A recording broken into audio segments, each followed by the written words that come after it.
റോഷിബാലിലേക്കാണ്. റോഷിബാൽ, വിശദമായി തന്നെ ഗണേഷ് കുമാറിന്റെ ഭാര്യ സംസാരിച്ചു കഴിഞ്ഞു. ഇതൊരു കുടുംബ പ്രശ്നം എന്നുള്ളതിനപ്പുറത്തേക്ക് ഗൗരവമായ വിഷയമായി മാറുന്നത് അവരെ അവിടെ വെച്ച് കയ്യേറ്റം ചെയ്യാൻ ശ്രമിച്ചിട്ടുണ്ടെന്നുള്ളതും അതുപോലെ പോലീസ് ഇതിൽ എന്തിടപെട്ടു എന്നുള്ളതുമാണല്ലോ പ്രധാനപ്പെട്ട ചോദ്യം. ആ വീട്ടിൽ വെച്ച് എന്താണ് നടന്നതെന്നാണ് ഭാര്യ ബിന്ദു ഇപ്പോൾ നമ്മളോട് പറയുന്നത്. സംഭവിച്ചത് എന്തൊക്കെയാണെന്ന് ആദ്യം വിശദീകരിക്കാം. റോഷ്നി, കഴിഞ്ഞ ദിവസമാണ് ഗണേഷ് കുമാറിന്റെ വസതിയിൽ ഭാര്യ ബിന്ദു എത്തുന്നത്. അവിടെ മോശമായ സാഹചര്യത്തിൽ ബെഡ്റൂമിൽ ഗണേഷ് കുമാറിനെ കാണുന്നു. അത് ദൃശ്യങ്ങൾ പകർത്തുകയാണ്, മൊബൈലിൽ ആ ദൃശ്യങ്ങൾ പകർത്തുന്നു. ആ പകർത്തിയ ദൃശ്യങ്ങൾ ഉൾപ്പെടെയുള്ള മൊബൈൽ ആവശ്യപ്പെടുന്നു ഗണേഷ് കുമാർ. അവിടെ ഡ്രൈവർ എത്തി ആ മൊബൈൽ ഫോൺ പിടിച്ചെടുക്കാനുള്ള ശ്രമം നടത്തുന്നു. ആ ഘട്ടത്തിലാണ് ബിന്ദു കയ്യേറ്റം ചെയ്യപ്പെടുന്നത്. അങ്ങനെ പ്രാണരക്ഷാർത്ഥമാണ് ബിന്ദു പോലീസിന്റെ കൺട്രോൾ റൂമിൽ 112 എന്ന ഫോൺ നമ്പറിലേക്ക് വിളിക്കുന്നത്. പോലീസ് പാഞ്ഞെത്തി, പക്ഷേ വീട്ടിനകത്തേക്ക് പോലീസിന് കയറാൻ ഭയമായിരുന്നു. മന്ത്രിയുടെ പേഴ്സണൽ സ്റ്റാഫ് അംഗം പറഞ്ഞത് ഈ വീട്ടിനകത്തേക്ക് പ്രവേശിക്കാൻ അനുവാദമില്ലെന്ന്. അങ്ങനെയാണ് പോലീസ് ബിന്ദുവിനെ അറിയിച്ചത്. പക്ഷേ അവരെ രക്ഷിക്കാൻ പോലീസിന് കഴിഞ്ഞില്ലെന്ന് മാത്രമല്ല, അതിനുശേഷം പോലും ബിന്ദുവിനെ പോലീസ് ബന്ധപ്പെട്ട് പരാതിയുണ്ടോ എന്നോ മൊഴി രേഖപ്പെടുത്തുന്നതുമായി ബന്ധപ്പെട്ട കാര്യങ്ങളോ സംസാരിച്ചില്ല എന്നതാണ് ഏറ്റവും പ്രധാനപ്പെട്ട കാര്യം.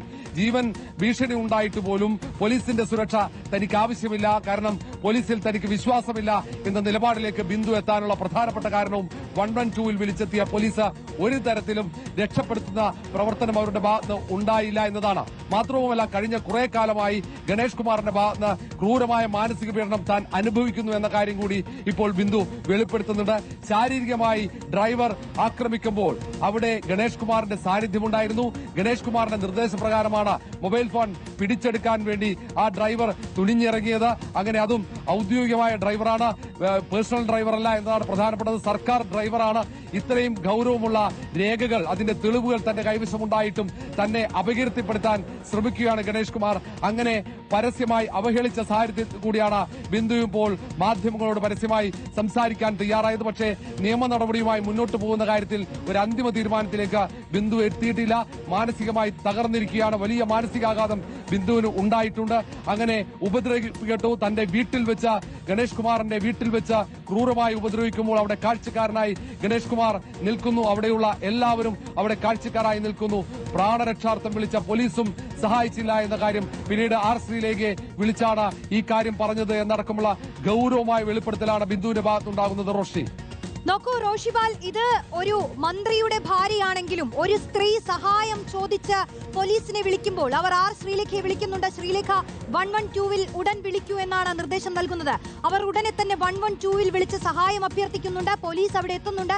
പക്ഷേ പോലീസ് എന്ത് തരത്തിൽ ഇടപെട്ടു എന്നുള്ളതാണല്ലോ ചോദ്യം.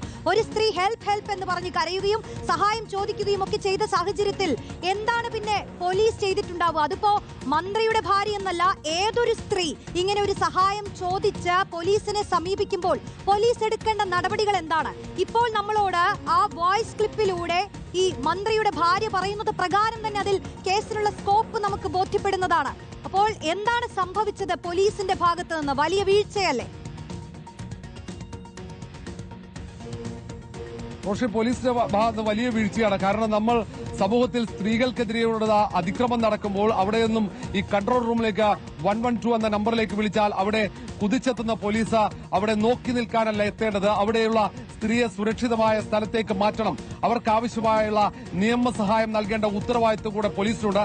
പക്ഷേ എല്ലാം അവർ മറന്നു. കാരണം അവിടെ ഇരിക്കുന്നത് ഒരു മന്ത്രിയാണ്.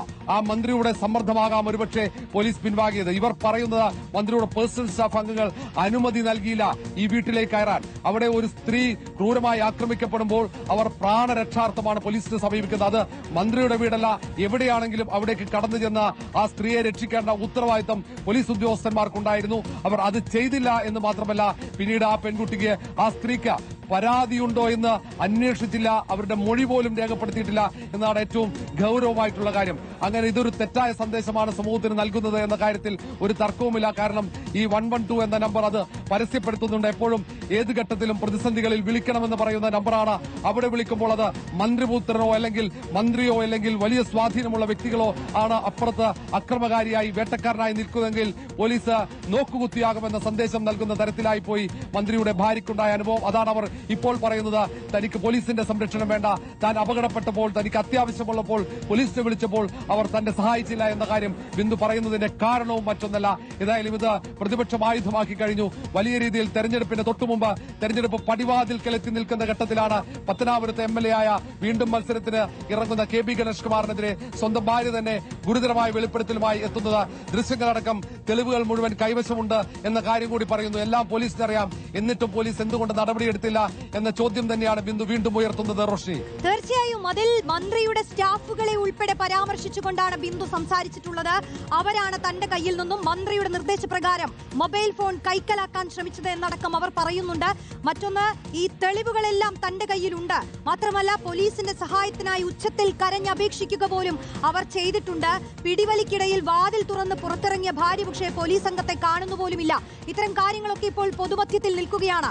ഈ തെരഞ്ഞെടുപ്പ് അടുത്ത സാഹചര്യത്തിൽ ഇത്തരമൊരു വിവാദം പൊട്ടിപ്പുറപ്പെടുമ്പോൾ അതിൽ ഭാര്യ ബിന്ദു ഉന്നയിക്കുന്ന ആരോപണങ്ങൾ അത് ഗൗരവതരമാണ്. ഒരു കുടുംബ പ്രശ്നത്തിന് അപ്പുറത്തേക്ക് അതിൽ വലിയ വിഷയമുണ്ട്.